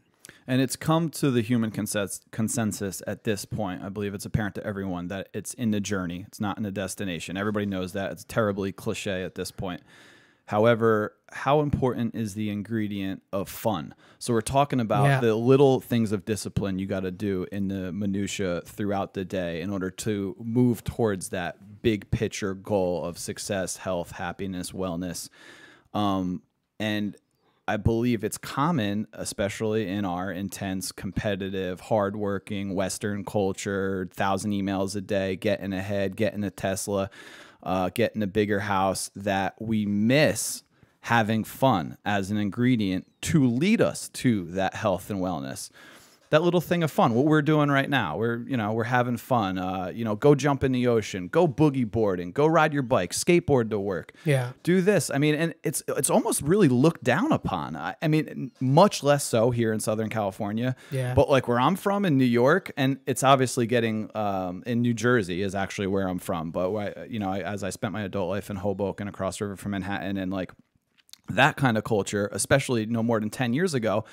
If you rode your skateboard to the office wearing a suit, it's weird. You might get some funny looks. Yeah, you might be like, oh, you're not conforming to our serious business. Like, I mean, you definitely wouldn't get caught on a skateboard in your suit in front of your boss, who's like the head guy. He'd be like, are you okay? Are you on medication? Yeah. Like, isn't that unbelievable? It's unbelievable. I'm just a human having fun. I like to skateboard. I'm an adult. Yeah. What is the big deal about this? Yeah. Oh man, it's kind of crazy. A lot of us are forgetting to have fun. A lot of us are forgetting to plan fun into our regimen, and we underestimate the importance of it in order to get successful. Yeah, I think fun is one of those things it's rejuvenating. You have to understand that it's something you can have in the present and not something you have to save for the future all the time. And I do want to say all the time because you can't always have fun all the time. No, you got to have that pain we were talking about. So you have to have a balance again. But you have to realize that the fun happens at the present moment. So if you're doing an activity, if you can be really with that activity that you're doing, like if you are having to send an email for your customers at work and that's part of your job that you have to do, why not accept that and have a good time doing it? Maybe be, as best as you possibly can, so that way you get the desired result that's going to be one time and done. Like how much of what we do we half-ass because we're not fully involved in it, just because we're going to have to repeat and do it again. I think somebody told me this. They said, well, if you don't have the time to do it right, do you have the time to do it twice? And if you do, measure twice, cut once. There you go. All these. We're on the same page with so many things. We really are. I think it's because I'm not that agreeable with everyone. It's also because what you said. Similar. You said something that I think was exactly my MO, is that I want to spend as much time in this planet now helping build good relationships and helping other people understand, what the actual underlying fabric, the underlying operating system of our existence, I think is, which has helped me a lot and helped a lot of other people. And, all these other people like Tony Robbins and all those guys are doing the same shit that I'm trying to do too. It's just that they're at a different level with it, and I'm starting at a different level with it. That's all this is. It's just a matter of time. Abhinav, we're social animals. Yes. 100%. 100% the science is out. We're like many other mammals. We're social animals. Dolphins, they swim in pods. They hang out with one another. They play with one another. We were designed to live in a tribe. Sebastian Junger's book, Tribe, that you hear about in Rogan a lot. Yeah. Delves into that quite a good deal. We weren't designed to be isolated and separated from one another, and even to sleep apart from one another, and definitely weren't evolved for thousands of years as a species to sit in a desk and stare at a screen for 8 hours a day, not move around physically, and then constantly check our social media page, which shows everyone else in the world having fake better lives than you while you're isolated. Then you drive home, you sit in traffic, your cortisol levels are through the roof because you're in a car and you're worried and you're stressed out, and you go home to your apartment by yourself and you don't get you get shitty sleep, and you're completely isolated and separated from humans. And this is why maybe we should Google it. What percentage of Americans are on antidepressants or antipsychotics right now, present day? It's huge swaths of human beings are taking pills in order to try to feel normal. We are supposed to be the top of the food chain, living at the best time in history that humans have ever lived. Oh man, here we go. How many adults take antidepressants? 34.4 million from 2013 to 14. So that's a few years ago. Perhaps we can find for 2019 or 2018. A little bit more recent. I don't know what led me to that, but no, I think it's a fair point. No, this isn't a science-based article. Well, that was what, 2014. It's definitely gone up since then, and that's what's on record. Yeah, dude. It's how many people more are taking it or borrowing it from their friends, or and also might be. And also, I mean, alcohol is along the same line. It is a depressant, right? Like it is something that people use to suppress themselves and suppress and dilute their, to escape. Yeah, exactly. So it's like it's not just the prescription; it's just all of the things that people do to try to find that way. But now again, I would always go back to then it's a balance thing, right? At the end of the day, there's no right way to be like cognizant of this is what I'm supposed to be doing here. This is what I'm here for. It's like there's a constant compass adjustment you have to do. There's a constant like alignment orientation you have to do and do checks and balances for yourself. That starts at an individual level. I feel like you got to leave some time open for spontaneity too. Yeah. Because otherwise you might miss some big opportunities that are coming your way. If you're so dialed in to whatever the goal or mission is, you got to like, you don't want to be a complete busybody. You want to have some free time built into your life where you can just like wake up and be like, oh my God, how many of us like don't have that? We literally have everything planned. Yeah. We got the wedding 4 months from now that we got to fly.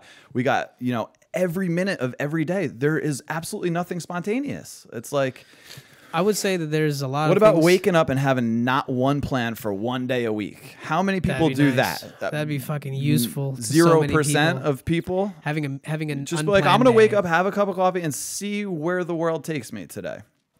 Yeah, I would say that's good. I would say I've definitely had a lot of those days, so I'm very fortunate. Oh, good for you. So I wish I did. I've had quite a bit of those, so I'm very thankful for that. But I that's why I always go back to what I'm saying about balance, because I've tilted on both ends of the spectrum. I've been extremely disciplined and I've been extremely spontaneous. I've had the luxury to do both. I have throughout my life done both as well. So it's like very fun to do that, but at the same time, it's impossible to still feel fulfilled that way. You have to have when you're going completely on the fun side of the spectrum or completely on the discipline side of the spectrum. You're not going to be fulfilled either way. It's like that's what Tony Robbins says. It's he calls I'm not a big Tony Robbins guy, by the way, but I mean I love him. I'm a fan, but I'm not like dialed in. Yeah. So he says life is like, it's something about this, the science of achievement and art of fulfillment. He says those two things. There's a science to achieving things, but to be fulfilled, it's an art. Like you have to gel with life. You have to understand and the bigger picture and, you know, gratitude and all these things come in and love and all that stuff, because that is how you become fulfilled. Like no fucking object is going to magically fulfill you, or no like specific feat that you accomplish is just magically going to fulfill you, right? So it's the science of accomplishment. That's there. You know, success leaves clues, how he says it. Like there's plenty of people that have accomplished shit that you were trying to do. You can clearly look for them for patterns and follow that, and you'll get what they have, but you won't be fulfilled just by having what they have. It was really interesting you said that. I had a real life experience that is completely exactly what you just said. So I went to my freshman year of college. Right. I went to Manhattan. Where'd you go to school, by the way? Where didn't I go to school? Is the question, Abhinav. Yeah. Whoa. Not in a fancy way, just that I bounced around colleges and that must have been that sort of thing. I mean, whatever. I will admit I did not have the greatest college experience, but definitely that's my own fault and whatever. So anyway, my freshman year of college, I went to Manhattan College in Riverdale, Bronx, or Riverdale is actually its own zip code, whatever. It's in the Bronx area. Right. And I started working, and you know, the school turned out to just not be the greatest social scene for schools. Unbeknownst to me, it turned out to be a commuter school, which I wasn't aware of. It wasn't a commuter school 10 years earlier from the people, the older guys who recommended for me to go there. Mm-hmm. When I got there at that point, it turned out it wasn't a party school, you know, it was a commuter school, blah, blah, blah. But I was one of the people living there. So it just turned out not to be fun. So I said, why don't I just work all the time? That was like my answer to that, being a dumb kid.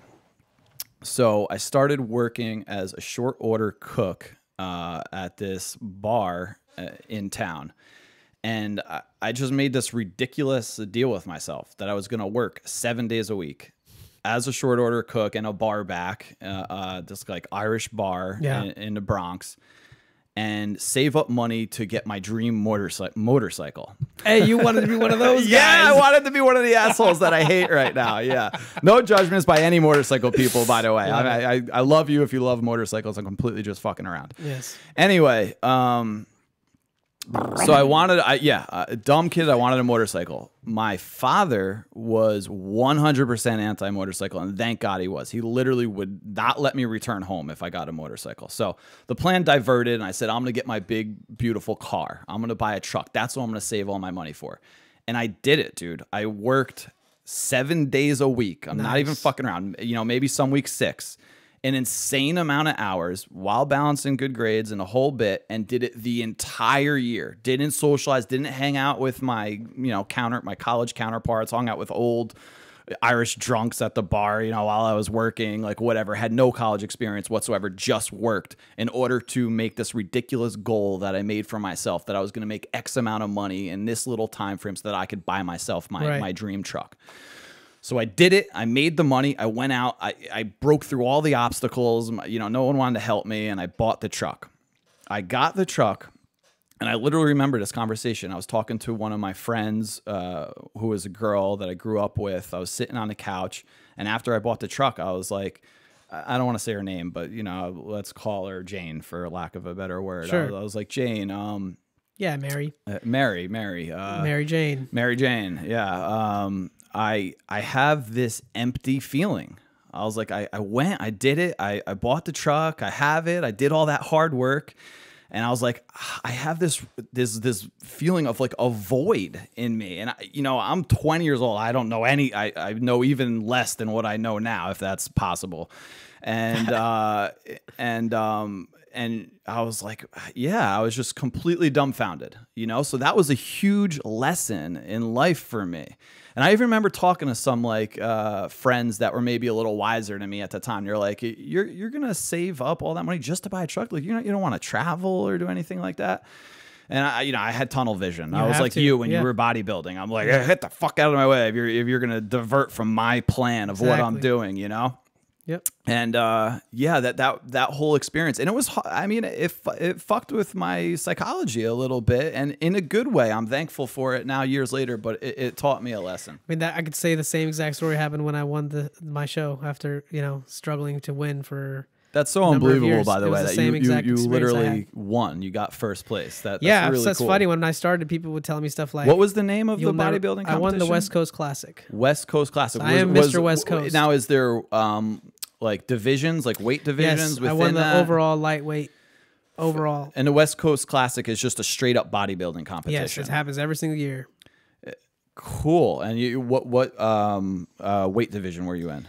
Fuck, I don't even remember. I was probably like 165, I think, after I carved up, and I probably weighed into the show at like 149, 150. Is there age no separation too? Okay, no. So actually I got screwed over because there is a novice class which you're supposed to compete in if you've never competed in that division or if in that field. So I competed in the novice class.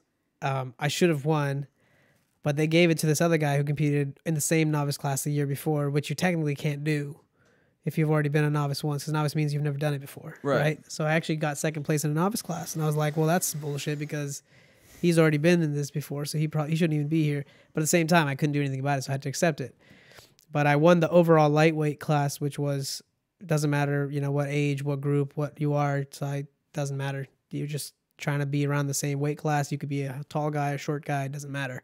I diverted you, by the way. So you had the similar feeling once you won, which was amazing, by the way. I was just blown away by that and interested. Yeah, dude, it was. You also felt a void after taking first place? I thought it was just what next. You hit the destination. Yeah, what you next? You hit the destination. That was the question in my head. You were What's happy next? in the journey. Yeah. You were happy while you were going towards it and doing all the work and busy, and you had your head on the ball, which is what it's all about. For sure.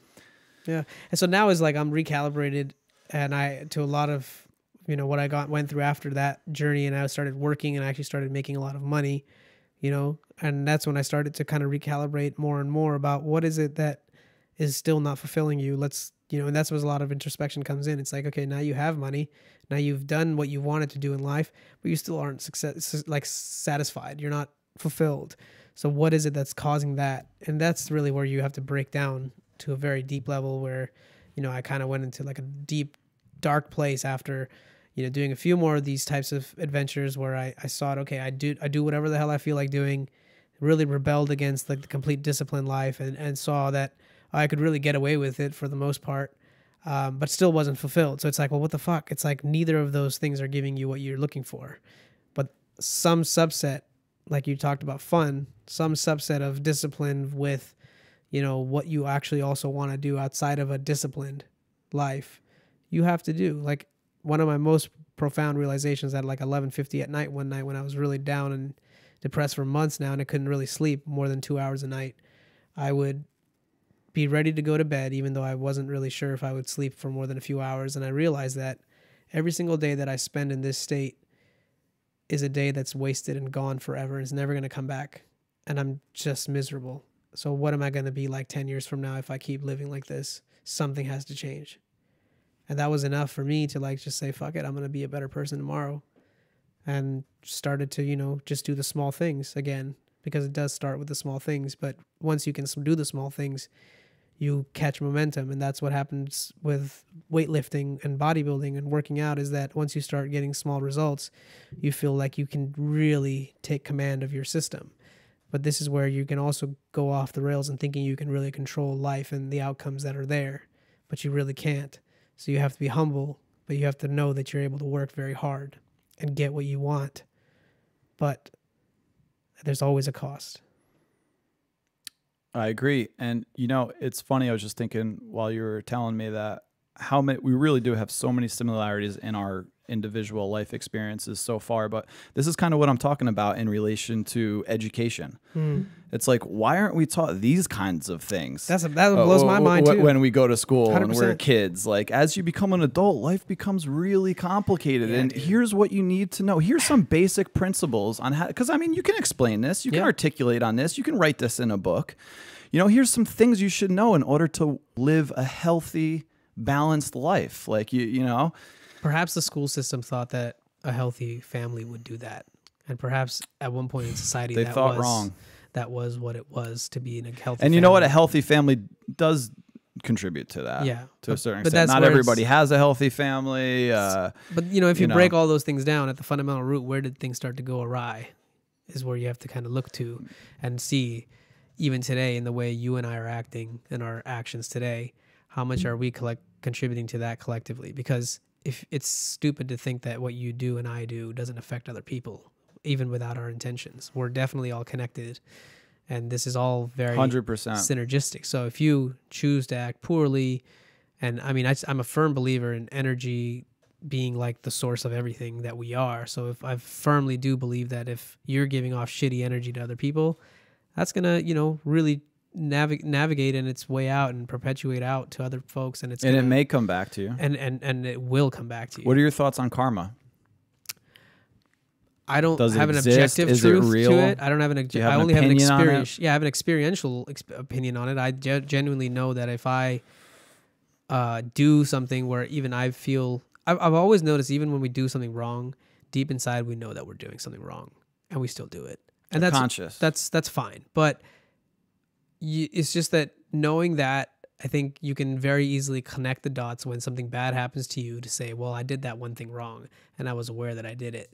So I guess if this bad thing's happening to me now, in one way or another, I do deserve it. And again, all of that leads to acceptance though, because you can't fight that. You can't fight if you're going to, you know, make those connections that all of a sudden now you're like this terrible person and you should just feel like a piece of shit for doing something wrong. Because I mean, God, give yourself grace, you know, like, you're a human fucking being. You're going to make mistakes. What about like Mussolini or Hitler? Like, here's what's, I think, really interesting. Or even all the soldiers that worked for those respective gentlemen, those respective evil bastards. They may have all thought they were doing the right thing. Fair enough. And they did. How crazy is that? Because it's funny that people would point. And, and then to go deeper down the rabbit hole, if me and you, if, for lack of a better word, the sperm that was once Abanov and was once Catfish Kelly happened to be born into Germany in the 1940s or whatever, would we have grown up to be one of those soldiers? Yeah, could that be. Had the ability to do those heinous evil acts. And my thought on it, being completely honest, is probably yes. If that's how we were raised and that's what we were surrounded by and that's the influences that came down on us, Unfortunately, but I mean, not that there wasn't people who existed that stood up and did everything in their power to not take part of it. But I just think as a species, us humans are very malleable and very easily manipulated into believing whatever is put on us. Hitler is a two-way street because he's a guy who just stood up on the podium and spoke, and he spoke in a very compelling way, and he spoke to people. But how is he a two-way street? So he's a two-way street because he was a good orator? No, because those people also had to believe Hitler and follow him. So it's not that he convinced people out of like some magical power. It's just that it's a two-way street. You have to choose to follow Hitler, just like his oration skills were maybe his magical power, perhaps to an extent. I mean, we might be kind of going off on you just wanting to have him have that, but the truth of the matter he's known as a great orator. Sure, so are so many other people in life. So the point is that it's still a two-way street, that people have to. He was striking a chord in the human malevolent mind. That was there at a perfect He timing. wasn't making that person do that. You understand? Like that person inside of their head had that already, and they chose to follow that. So it's a two-way street. Like just like you and I choose to be a little bit better than what we were. Oh, a two-way street in a sense that no one was necessarily holding a gun to the head of the people who followed that. Exactly. It's something you choose to do. In some situations, there may have literally been a gun held to their head, or they could have been worried about their lives if they didn't adapt to. You can justify it however you want. Yeah. I mean, that's the thing. You got to be willing to sacrifice your life for your principles in those kinds of situations, and you have to have principles to begin with. I mean, look what happened with Hitler. People got fed up of politicians. We have Trump in the office, so. You tell me how much we've broached it. We've brought up Trump officially. You tell me how much is it that how much of it is that like you can't have a conversation nowadays without talking about Donald Trump. It kind of irks me to my core. But anyway, go ahead. Well, that's how many people said the same thing about Hitler back in the day.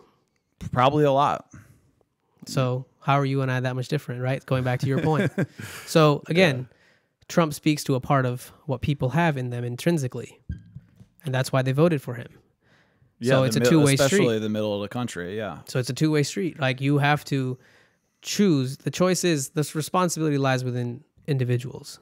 It lies within yourself to know that you are making that conscious decision to then go out and like follow the negativity and pursue that and be enraged and be fueled by that. Or you can choose to the other side where you're going to try to be the change. You're going to try to be the better person. You're going to try to be more loving. You're going to try to be more empathetic, more compassionate, whatever virtues you choose. So it's like, it's an individual level thing. 100%. It has to be. It's too easy to just put blame on Hitler and put blame on one collective. I mean, it's there. It happened. Who's to say it won't happen again? You and me and everybody individually. It's up to us. There's no magical, like one person's going to come and save us all. It's going to be individual. We have to save ourselves. Perhaps the revolution, if there is one, I don't want to go on a tangent in that respect, but, I think, especially now with the technology that is so readily accessible and the ways in which we can all globally communicate with one another. Yeah. I feel like that definitely gives more capability to a consciousness of truth and positivity prevailing.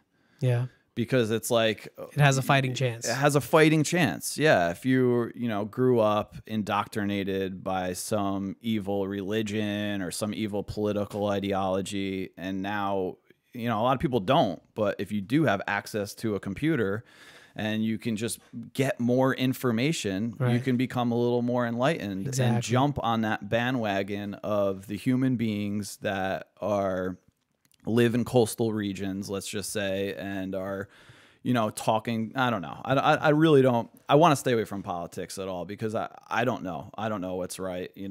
Nobody does. Yeah, some people have better ideas than others. That's all we can agree on. Here's what I know. Historically, if you look at it, we are moving in a positive direction. You know, there seems to be less slavery on planet Earth. There seems to be less brutal forms of torture.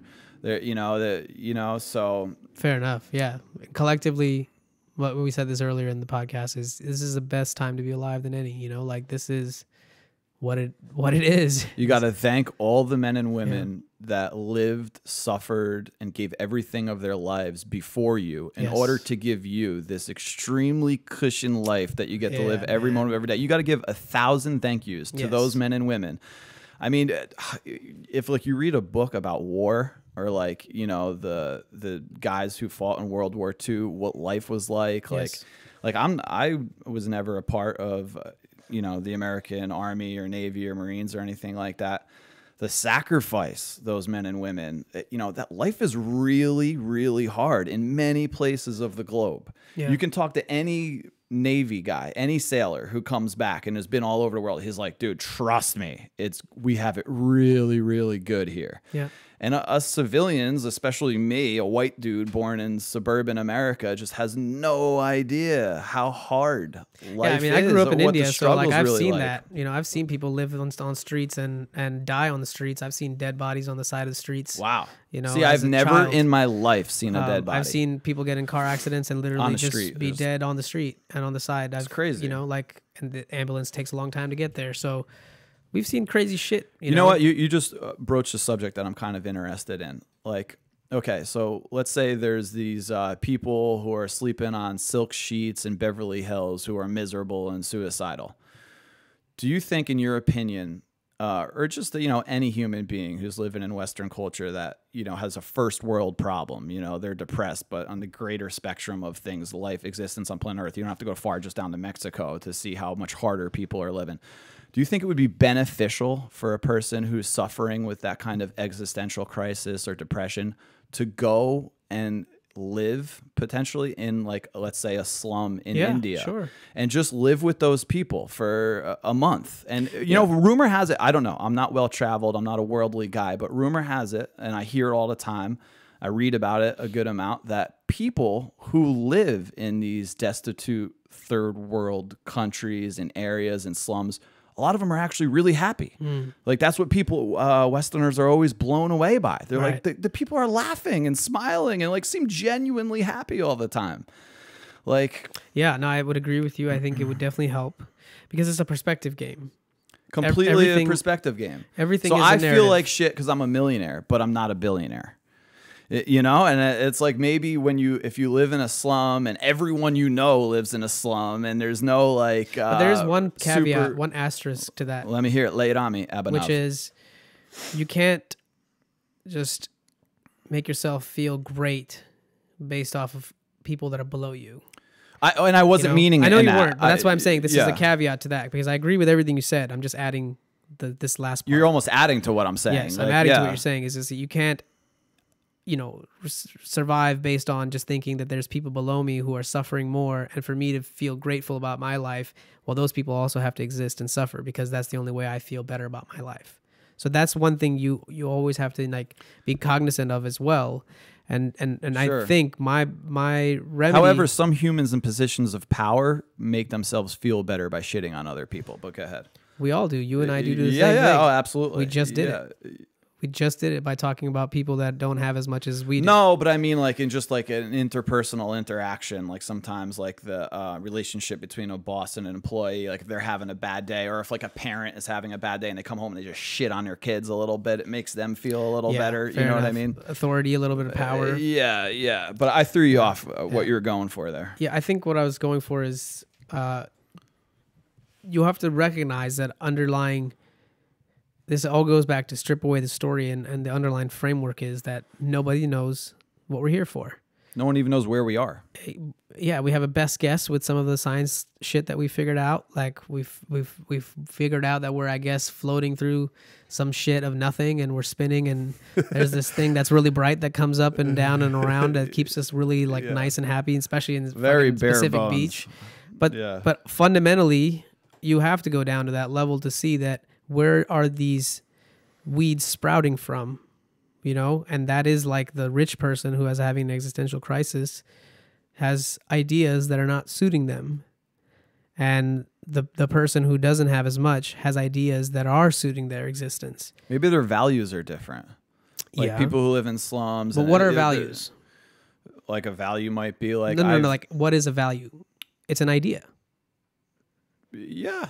An idea, a feeling, maybe. So you value... a responsibility. Let's say I value this microphone. Right. Because I paid a lot of money for it, for example.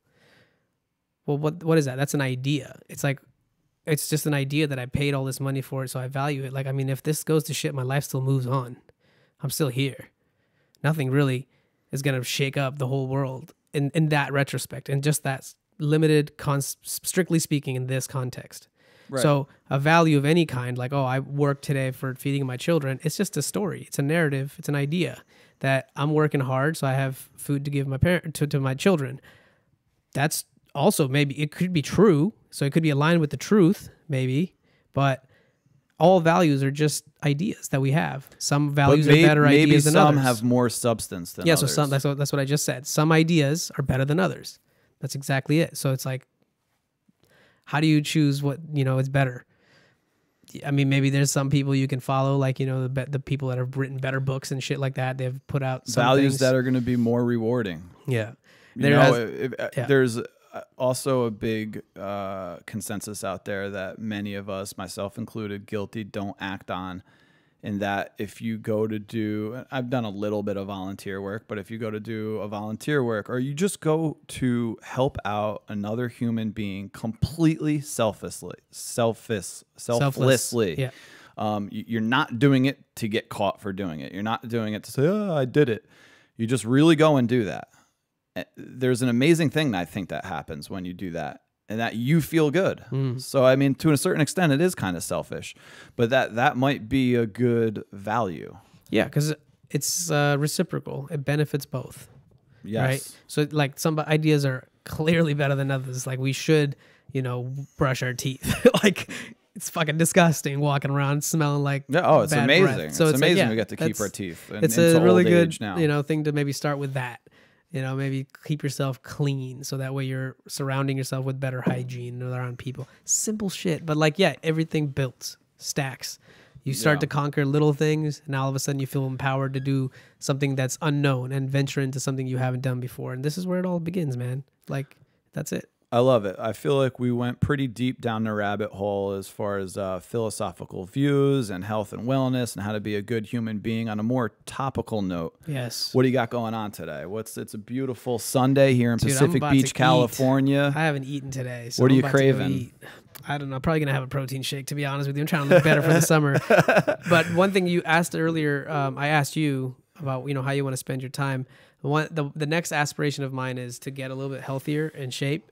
Can I join your get healthy and in shape bandwagon, especially being the knowledgeable health and wellness man? Because I want to now become a mental health and a physical health trainer. I want to help people with both. Are you going to get your NASM degree? No, I don't need it.